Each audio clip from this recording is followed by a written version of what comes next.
Hello students, today we'll discuss about patient positioning, different positions used for different surgical procedures.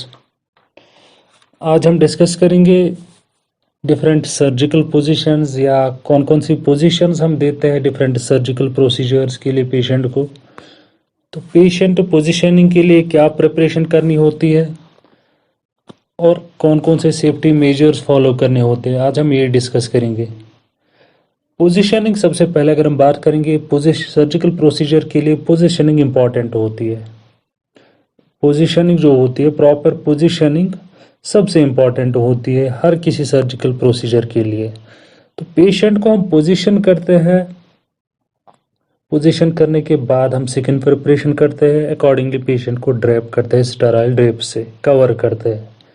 तो positioning के लिए हमें एक detailed knowledge चाहिए। पोजीशनिंग जो भी पोजीशन दे रहा होगा, जो भी हेल्थ केयर वर्कर पेशेंट को पोजीशन दे रहा है, सर्जिकल पोजीशन दे रहा है, तो उस पर्सन को एनाटॉमी और फिजियोलॉजी की प्रॉपर नॉलेज होनी चाहिए और इक्विपमेंट्स कौन कौन से ज़रूरत है, कौन कौन से इक्विपमेंट्स की ज़रूरत है, तो वो इक्विपमेंट्स की नॉलेज होनी चाहिए। उन इक्विपमेंट्स के बारे में जानकारी होनी चाहिए उस पर्सन को जो पोजीशन दे रहा होगा पेशेंट को।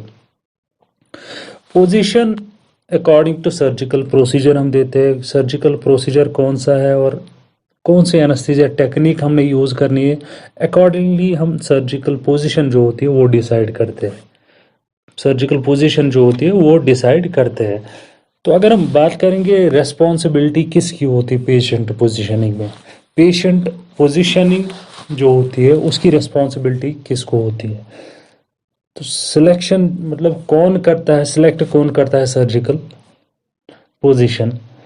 सर्जिकल पोजीशन जो होती है ये consultation with surgeon and anaesthesia provider, anaesthetist और सर्जन जो होता है उनकी गाइडेंस के मुताबिक हम सर्जिकल पोजीशन देते हैं।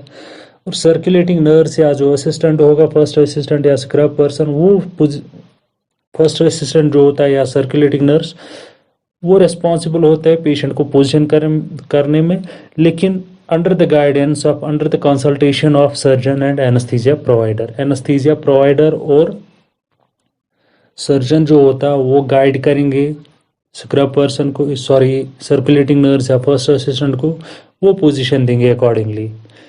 अब ड्यूरिंग पोजीशनिंग जब हम देते हैं तो उसमें क्या करना होता है, कुछ सेफ्टी फीचर्स जो होते हैं वो फॉलो करने होते हैं, सेफ्टी मेजर्स जो होते हैं वो फॉलो करने होते हैं। जब भी आप पेशेंट को मूव करोगे, ट्रांसफ़र करोगे कार्ट से ओटी टेबल तक या पोजीशन जब दे दोगे, सबसे पहले आपको क्या करना है, पेशेंट को प्रॉपर्ली आइडेंटिफाई करना है। जब भी आप पेशेंट को ओटी में ट्रांसफ़र करोगे, ओटी टेबल पे ट्रांसफ़र करोगे, और सर्जिकल साइट जो होती है वो कन्फर्म करनी है। सर्जिकल साइट जो होती है वो कन्फर्म करनी कि पेशेंट को कहाँ पे सर्जरी करनी है, किस टाइप की सर्जरी करनी है, तब जाके हम पेशेंट को शिफ्ट करते हैं, ट्रांसफ़र करते हैं ओटी टेबल पे। और पेशेंट का जो स्टेटस होता है वो देखते हैं हम कि पेशेंट ओबीज मत है, अकॉर्डिंगली हम पेशेंट को और कोई डिजीज़ मत है, कोई बॉडी पार्ट जो है उसमें फ्रैक्चर मत हुआ है, इन्फेक्शन मत है, पेशेंट का जो स्टेटस होता है वो हम एसेस करते हैं और फिर बाद में पेशेंट को हम ट्रांसफ़र करते हैं। अब पेशेंट जो होता है, अगर पेशेंट फॉर एग्जांपल पेशेंट की एक लिम्ब जो है वो अफेक्टेड है, जिसमें फ्रैक्चर हुआ है, तो पेशेंट को हम उस टाइम अलाउ नहीं करेंगे खुद वो मूव करेगा, खुद वो कार्ट जो होता है, ट्रांसपोर्टिंग कार्ट जो होती है उससे ओटी टेबल तक चला जाएगा खुद ही नहीं, उसको हम हेल्प करेंगे लिफ्टिंग में। या अगर पेशेंट ब्लाइंड होगा, एक आई ब्लाइंड होगी, तो उस सूरत में भी हम पेशेंट को हेल्प करेंगे ट्रांसफ़र करने में। और जब भी आप पेशेंट को ट्रांसफ़र करोगे, ट्रांसपोर्ट व्हीकल जो होता है, ट्रांसपोर्ट कार्ट जो होता है या ट्रांसपोर्ट ट्रॉली जो होती है वो सिक्योर होनी चाहिए, वो लॉकड होनी चाहिए, और ओटी टेबल जो होता है वो भी लॉकड होना चाहिए, और ओटी टेबल के ऊपर एक मैट्रेस होना चाहिए। और पेशेंट के जो गाउन होते हैं, उसके जो टाइज होते हैं वो पहले अनटाई करने, खोलने होते हैं। और जब भी आप ये अनटाई करोगे, इसमें ये ख्याल रखना है कि पेशेंट का जो ये गाउन है या ब्लैंकेट जो होगी, ये दो सरफेस के बीच में नहीं आनी चाहिए। जब आप ट्रॉली जो होती है जिसमें आप ट्रांसफ़र कर रहे हो ओटी टेबल तक पेशेंट को, ओटी टेबल के साथ जब आप ट्रॉली लगाओगे तो ये गाउन पेशेंट का या ब्लैंकेट उसमें नहीं फंस जानी चाहिए। और मैट्रेस जो होता है ओटी टेबल के ऊपर वो स्टेबलाइज होना चाहिए, वो पहले ही रखना होता है। अब अवेक पेशेंट जो है, नॉर्मल पेशेंट जो खुद ही ट्रांसफ़र हो सकता है, जो खुद ही मूव कर सकता है ट्रांसपोर्टिंग कार्ट से ओटी टेबल तक, तो उसमें एटलीस्ट 2 पर्सन्स होने चाहिए जो उसको असिस्ट करेंगे। एक साइड से रहेगा और एक दूसरा जो होगा वो रिसीविंग साइड से रहेगा। जो पर्सन अपोजिट डायरेक्शन में होगा वो पेशेंट को प्रिवेंट करेगा ताकि पेशेंट ओटी टेबल के एज से नीचे ना गिर जाए, और जो पर्सन ट्रांसपोर्ट कार्ट की साइड से होगा वो पेशेंट को मूव करने में, ट्रांसफ़र होने में मदद करेगा ओटी टेबल तक। अब अगर अनकॉन्शियस पेशेंट है या एनेस्थाइज्ड पेशेंट है जिसको पहले ही एनेस्थाइज किया है, या ओबीज पेशेंट है, वीक पेशेंट्स है, तो उसके लिए असिस्टेंस की ज़रूरत होती है। उसमें मिनिमम 4 पर्सन्स होने चाहिए जो कि ट्रांसफ़र करेंगे पेशेंट को लिफ्ट करेंगे। तो उसके लिए लिफ्टिंग डिवाइसेस भी होने चाहिए। अगर ज़्यादा ओबीज होगा या ज़्यादा हेवी पेशेंट होगा या एनेस्थाइज्ड पेशेंट जो होगा, तो उसके लिए हमें मिनिमम 4 पर्सन्स की ज़रूरत होती है जो कि पेशेंट को हेल्प करेंगे। जिसमें हम क्या करते हैं, पेशेंट हम मूव करते हैं काउंट करके 3, जब एनेस्थेसिया प्रोवाइडर जो होता है वो सिग्नल देगा, और इसमें हम पेशेंट को स्लाइड नहीं करते हैं, पुल नहीं करते, बल्कि लिफ्ट करते हैं। क्योंकि अगर हम स्लाइड करेंगे पेशेंट को या पुल करेंगे तो उससे पेशेंट को स्किन इंजरी हो सकती है या सॉफ्ट टिश्यू इंजरी हो सकती है, तो वो चीज़ नहीं होना चाहिए। एक ही साथ पेशेंट को लिफ्ट करना होता है, लिफ्ट करके हम ओटी टेबल पे पेशेंट को रखते हैं। और जब भी हम अनकॉन्शियस पेशेंट या वीक पेशेंट या ओबीज पेशेंट जो होता है लिफ्ट करेंगे उसको, उसका जो हेड होता है उसको गार्ड करता है एनेस्थीसिया प्रोवाइडर, एनेस्थेटिस्ट जो होता है वो उसके हेड को सपोर्ट करता है। और जो पार्ट फॉर एग्जांपल कोई जिस पे स्प्लिंट होगा, फ्रैक्चर्ड पार्ट है, तो उसको सर्जन स्टेबलाइज करेगा। सर्जन उस पार्ट का ख्याल रखता है।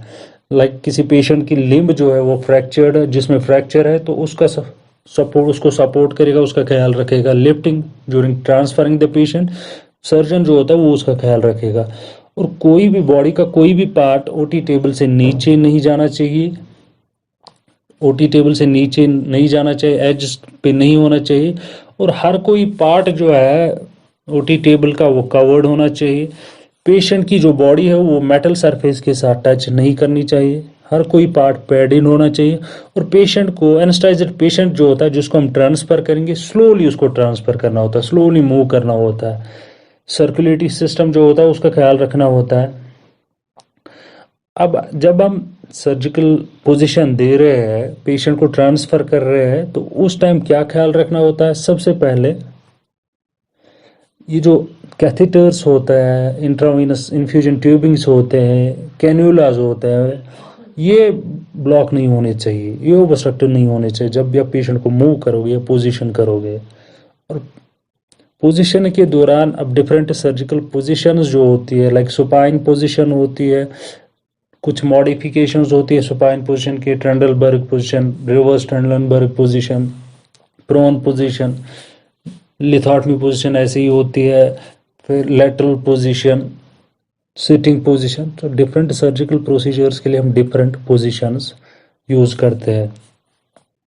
तो पोजीशन के लिए सबसे पहले मैंने जो बोला आपको, ये पोजीशंस हम नेक्स्ट, इसका जो दूसरा पार्ट होगा इस टॉपिक का, उसमें हम डिस्कस करेंगे। सबसे पहले सर्जिकल पोजीशन इंपॉर्टेंट होती है किसी भी सर्जिकल प्रोसीजर करने के लिए। तो इसके लिए प्रॉपर नॉलेज होनी चाहिए, कौन कौन सा इक्विपमेंट चाहिए हमें, और एनाटॉमी फिजियोलॉजी की प्रॉपर नॉलेज होनी चाहिए। तो सेफ्टी फीचर्स, कुछ सेफ्टी मेजर्स कुछ फॉलो करने होते हैं जब भी आप पेशेंट को पोजीशन करोगे। तो उसमें पेशेंट आइडेंटिफाई करना होता है जब भी आप पेशेंट को ट्रांसफ़र करोगे। पेशेंट का स्टेटस चेक करना होता है। ओटी टेबल या ट्रांसपोर्ट व्हीकल जो होता है, ट्रांसपोर्ट कार्ड जो होता है, वो लॉक्ड होने चाहिए जब भी आप पेशेंट को पोजीशन करोगे। और टेबल के ऊपर मैट्रेस होना चाहिए जब भी आप पेशेंट को ट्रांसफ़र करोगे। पेशेंट का जो गाउन होता है उसको अनटाई करना होता है। और ये जो गाउन या ब्लैंकेट पेशेंट के ऊपर होगी तो वो दोनों सरफेस के बीच में नहीं आना चाहिए, जैसे कि ओटी टेबल या ट्रांसपोर्ट व्हीकल जो होता है उन दोनों के बीच में नहीं फंसना चाहिए। मैट्रेस जो होता है स्टेबलाइज करके रखना होता है। नेक्स्ट, 2 पर्सन एटलीस्ट चाहिए जब भी आप एक अवेक पेशेंट को ट्रांसफ़र करोगे। तो उसके लिए 2 पर्सन्स चाहिए। अब अगर अनकॉन्शियस पेशेंट है जिसको लिफ्ट करना है, एनेस्थेटिक पेशेंट है जिसको पोजीशन देनी है, ओबीज पेशेंट, वीक पेशेंट, तो उसमें एटलीस्ट 4 पर्सन्स होने चाहिए असिस्टेंस के लिए ताकि पेशेंट को इंजरी ना हो जाए। पेशेंट को स्लाइड या पुल नहीं करना चाहिए बल्कि पेशेंट को लिफ्ट करना चाहिए एक साथ। और जब भी आप इस पेशेंट को, एनेस्थेटिक पेशेंट को लिफ्ट करोगे या पोजीशन करोगे तो उसके लिए उसका जो हेड होता है, एनेस्थीसिया प्रोवाइडर जो होता है, वो उसके हेड को सपोर्ट करता है।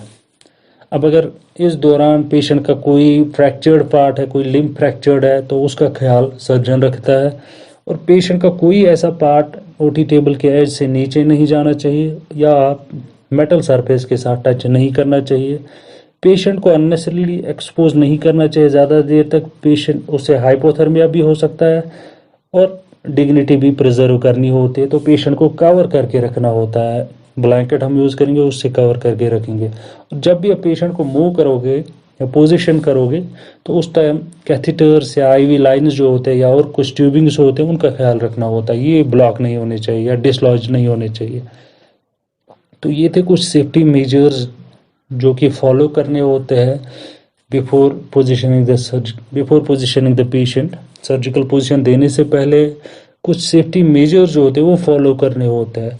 तो उसके बाद नेक्स्ट जो है वो हम डिस्कस करेंगे, इसका जो दूसरा पार्ट होगा जिसमें हम डिस्कस करेंगे surgical positions, different surgical positions like supine, prone, spine के मॉडिफिकेशंस, लिथोटमी या लेटरल पोजीशंस, वो हम डिस्कस करेंगे नेक्स्ट पार्ट इस टॉपिक का। So thank you.